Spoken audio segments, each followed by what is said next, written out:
Jane Eyre by Charlotte Bronte. Chapter 8. Ere the half hour ended, 5 o'clock struck, school was dismissed, and all were gone into the refectory to tea. I now ventured to descend. It was deep dusk. I retired into a corner and sat down on the floor. The spell, by which I had been so far supported, began to dissolve. Reaction took place, and soon, so overwhelming was the grief that seized me, I sank prostrate with my face to the ground. Now I wept. Helen Burns was not here. Nothing sustained me. Left to myself, I abandoned myself. My tears watered the boards. I had meant to be so good, and to do so much at Lowood, to make so many friends, to earn respect and win affection. Already, I had made visible progress, that every morning I had reached the head of my class. Miss Miller had praised me warmly.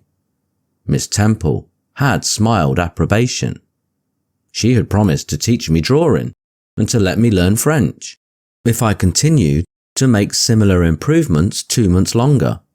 And then I was well received by my fellow pupils, treated as an equal by those of my own age, and not molested by any. Now, here I lay again, crushed and trodden on. And could I ever rise more? Never, I thought, and ardently I wished to die. While sobbing out this wish in broken accents, someone approached. I started up again. Helen Burns was near me. The fading fires just showed her coming up the long, vacant room.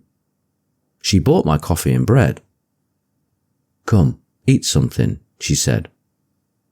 But I put both away from me, feeling as if a drop or a crumb would have choked me in my present condition. Helen regarded me probably with surprise. I could not now abate my agitation, though I tried hard. I continued to weep aloud. She sat down on the ground near me, embraced her knees with her arms, and rested her head upon them. In that attitude, she remained silent as an Indian. I was the first who spoke. "Helen, why do you stay with a girl whom everybody believes to be a liar?" "Everybody, Jane?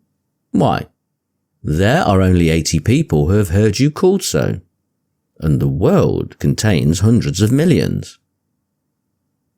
"But what have I to do with millions? The 80 I know despise me." "Jane, you are mistaken. Probably not one in the school either despises or dislikes you. Many, I am sure, pity you much." "How can they pity me after what Mr. Brocklehurst has said?" "Mr. Brocklehurst is not a god, nor is he even a great and admired man. He is a little liked here. He never took steps to make himself liked.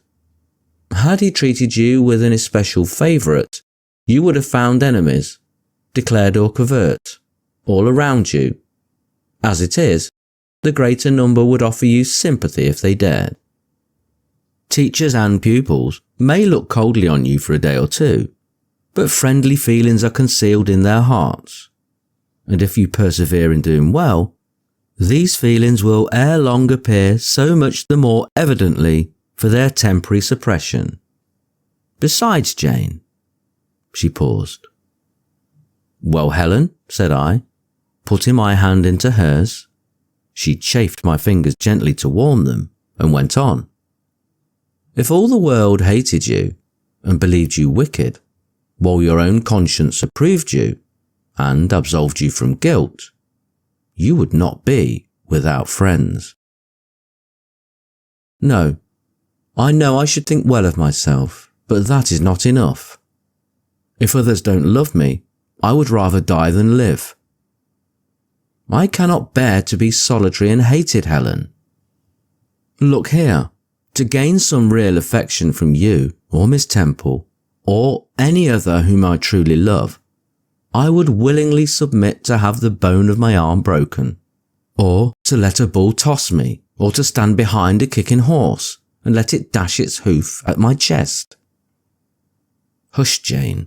You think too much of the love of human beings. You are too impulsive, too vehement. The sovereign hand that created your frame and put life into it has provided you with other resources than your feeble self, or than creatures feeble as you. Besides this earth, and besides the race of men, there is an invisible world and a kingdom of spirits. That world is around us, for it is everywhere, and those spirits watch us, for they are commissioned to guard us.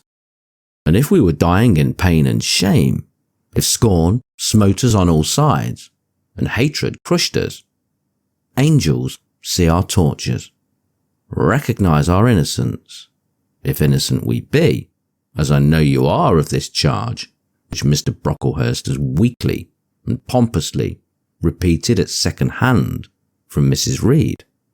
For I read a sincere nature in your ardent eyes and on your clear front, and God waits only the separation of spirit from flesh to crown us with a full reward.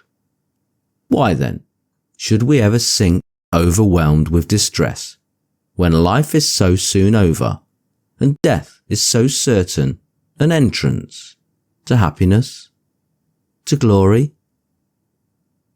I was silent.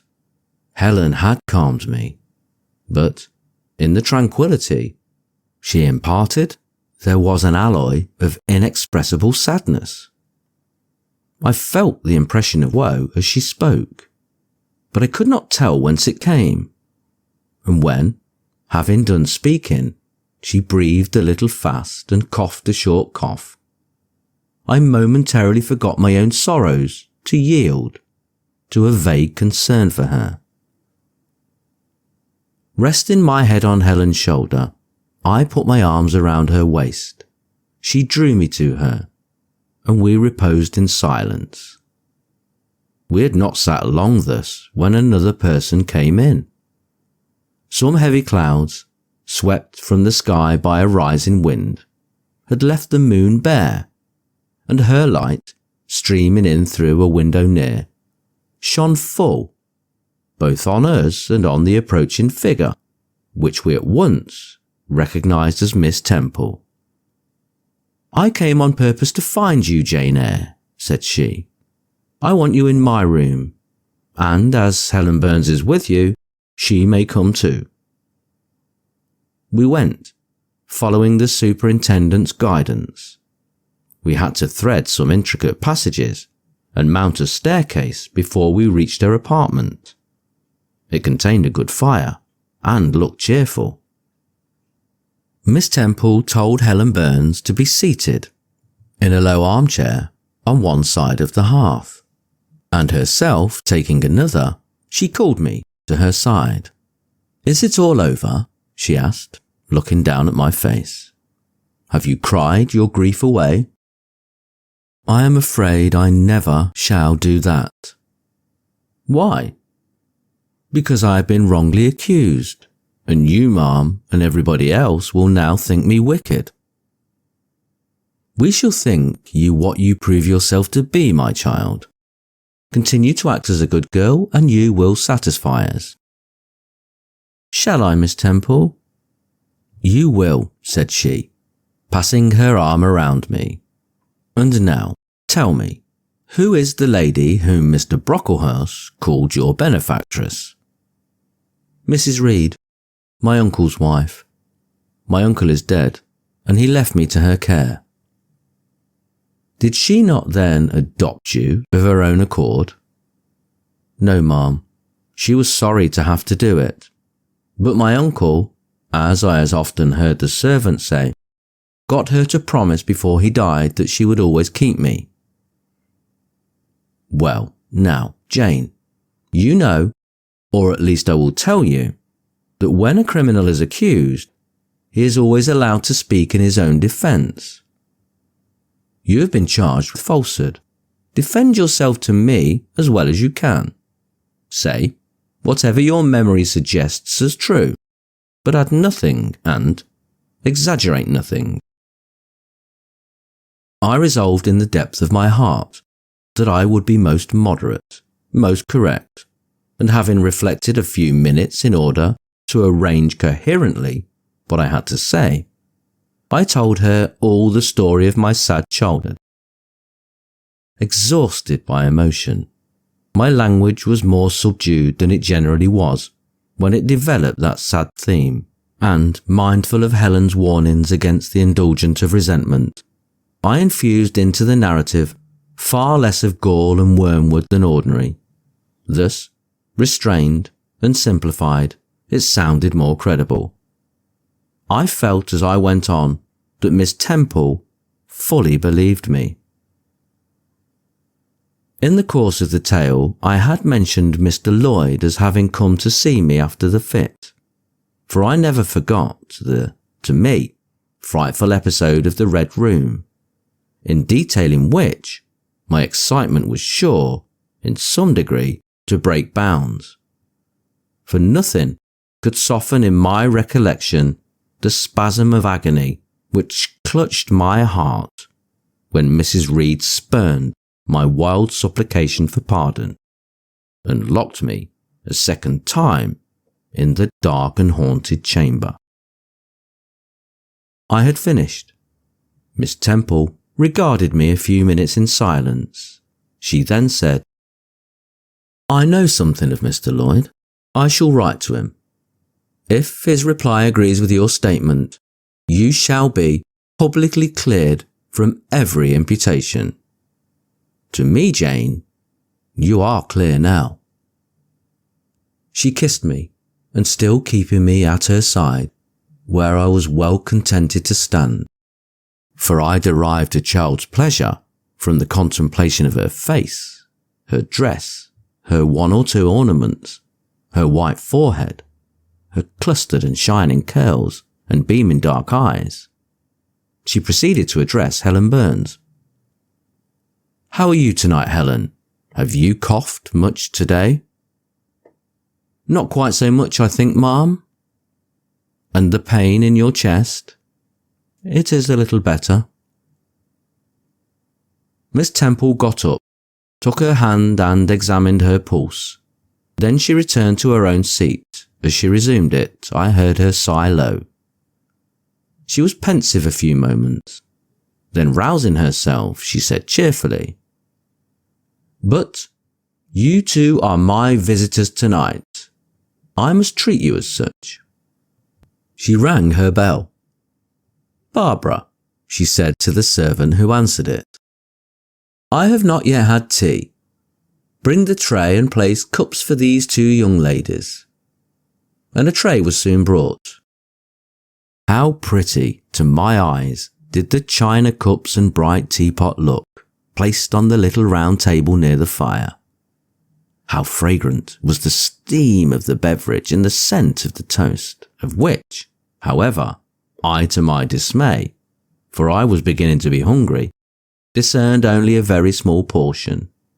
Miss Temple discerned it too. "Barbara," said she, "can you not bring a little more bread and butter? There is not enough for 3. Barbara went out. She returned soon. "Madam, Mrs. Harden says she has sent up the usual quantity." Mrs. Harden, be it observed, was the housekeeper, a woman after Mr. Brocklehurst's own heart, made up of equal parts of whalebone and iron. "Oh, very well," returned Miss Temple. "We must make it do, Barbara, I suppose." And as the girl withdrew, she added, smiling, "Fortunately, I have it in my power to slide deficiencies for this once." Having invited Helen and me to approach the table and placed before each of us a cup of tea with one delicious but thin morsel of toast, she got up, unlocked a drawer, and taking from it a parcel, wrapped in paper, disclosed presently to our eyes a good-sized seed cake. "I meant to give each of you some of this to take with you," said she, "but as there is so little toast, You must have it now." And she proceeded to cut slices with a generous hand. We feasted that evening as on nectar and ambrosia, and not the least delight of the entertainment was the smile of gratification with which our hostess regarded us, as we satisfied our famished appetites on the delicate fare she liberally supplied. Tea over and the tray removed, she again summoned us to the fire. We sat, one on each side of her, and now a conversation followed between her and Helen, which it was indeed a privilege to be admitted to hear.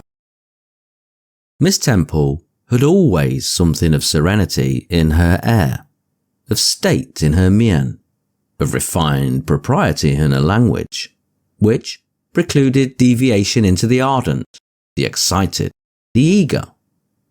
Something which chastened the pleasure of those who looked on her and listened to her, by a controlling sense of awe, and such was my feeling now. But as to Helen Burns, I was struck with wonder. The refreshing meal, the brilliant fire, the presence and kindness of her beloved instructress, or, perhaps more than all these, something in her own unique mind had roused her powers within her. They woke, they kindled. First they glowed in the bright tint of her cheek, which till this hour I had never seen but pale and bloodless. Then they shone in the liquid lustre of her eyes, which had suddenly acquired a beauty more singular than that of Miss Temple's, a beauty neither of fine colour, nor long eyelash, nor pencilled brow, but of meaning, of movement, of radiance. Then her soul sat on her lips, and language flowed, from what source I cannot tell. Has a girl of 14 a heart large enough, vigorous enough, to hold the swelling spring of pure, full, fervid eloquence? Such was the characteristic of Helen's discourse on that, to me, memorable evening. Her spirit seemed hastening to live within a very brief span, as much as many live during a protracted experience. They conversed of things I had never heard of nations and times past, of countries far away, of secrets of nature discovered or guessed at. They spoke of books, how many they had read, what stores of knowledge they possessed. Then they seemed so familiar with French names and French authors. But my amazement reached its climax when Miss Temple asked Helen if she sometimes snatched a moment to recall the Latin her father had taught her, and taking a book from a shelf, bade her read and construe a page of Virgil. And Helen obeyed, my organ of veneration expanding at every sounding line. She had scarcely finished ere the bell announced bedtime. No delay could be admitted. Miss Temple embraced us both, saying, as she drew us to her heart, "God bless you, my children." Helen she held a little longer than me, but she let her go more reluctantly. It was Helen her eye followed to the door. It was for her. She a second time breathed a sad sigh. For her, she wiped a tear from her cheek. On reaching the bedroom, we heard the voice of Miss Scatcherd. She was examining drawers. She had just pulled out Helen Burns's, and when we entered, Helen was greeted with a sharp reprimand and told that tomorrow she should have half a dozen of untidy folded articles pinned to her shoulder. "My things were indeed in shameful disorder," murmured Helen to me in a low voice. "I intended to have arranged them, but I forgot." Next morning, Miss Scatcherd wrote in conspicuous characters on a piece of pasteboard the word slattern, and bound it like a phylactery round Helen's large, mild, intelligent, and benign-looking forehead. She wore it till evening, patient, unresentful, regarding it as a deserved punishment. The moment Miss Scatcherd withdrew her afternoon school, I ran to Helen, tore it off, and thrust it into the fire, the fury of which she was incapable had been burning in my soul all day, and tears, hot and large, had continually been scalding my cheek, for the spectacle of her sad resignation gave me an intolerable pain at the heart. About a week subsequently to the incidents above narrated, Miss Temple, who had written to Mr. Lloyd, received his answer. It appeared that what he said went to corroborate my account. Miss Temple, having assembled the whole school, announced that inquiry had been made into the charges alleged against Jane Eyre, and that she was most happy to be able to pronounce her completely cleared from every imputation. The teachers then shook hands with me and kissed me, and a murmur of pleasure ran through the ranks of my companions. Thus relieved of a grievous load, I from that hour set to work afresh, resolved to pioneer my way through every difficulty. I toiled hard, and my success was proportionate to my efforts. My memory, not naturally tenacious, improved with practice. Exercise sharpened my wits. In a few weeks I was promoted to a higher class. In less than 2 months, I was allowed to commence French and drawing. I learned the first 2 tenses of the verb être, and sketched my first cottage, whose walls, by the by, outrivaled in slope those of the Leaning Tower of Pisa, on the same day. That night, on going to bed, I forgot to prepare in imagination the Barmecide supper of hot roast potatoes, or white bread and new milk, with which I was wont to amuse my inward cravings. I feasted instead on the spectacle of ideal drawings, which I saw in the dark, all the work of my own hands, freely pencilled houses and trees, picturesque rocks and ruins, Cuyp-like groups of cattle, sweet paintings of butterflies hovering over unblown roses, of birds picking at ripe cherries, of wrens' nests enclosing pearl-like eggs, reefed about with young ivy sprays. I examined too, in thought, the possibility of my ever being able to translate currently a certain little French story which Madame Pierrot had that day shown me. Nor was that problem solved to my satisfaction ere I fell sweetly asleep. Well, as Solomon said, better is a dinner of herbs where love is than a stalled ox, and hatred therewith. I would not now have exchanged Lowood with all its privations for Gateshead and its daily luxuries.